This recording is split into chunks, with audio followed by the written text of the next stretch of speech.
Malaysia bagi senjata.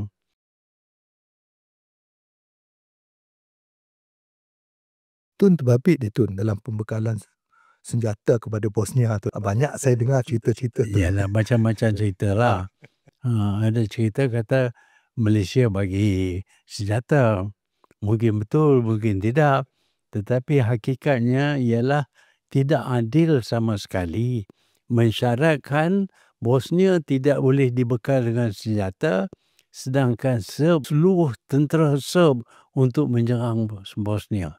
Jadi macam mana Bosnia nak pertahan diri mereka apabila ada usaha genosid oleh Serb? Mereka menjadi apa yang dikatakan sitting duck lah.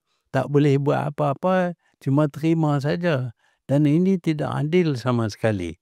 Sepatutnya Bosnia berhak untuk mempertahankan rakyat Bosnia. Ya.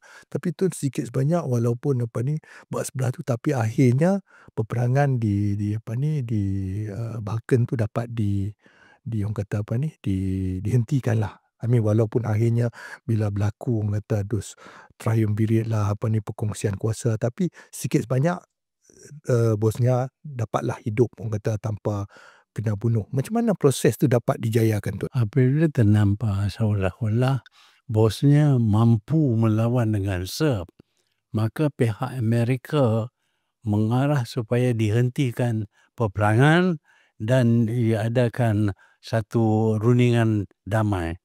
Dan ini dibuat di Dayton.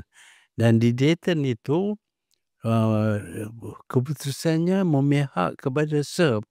Pihak Serb diberi satu kawasan milik Serb saja, Spasska, dan itu dimiliki sepenuhnya oleh Serb.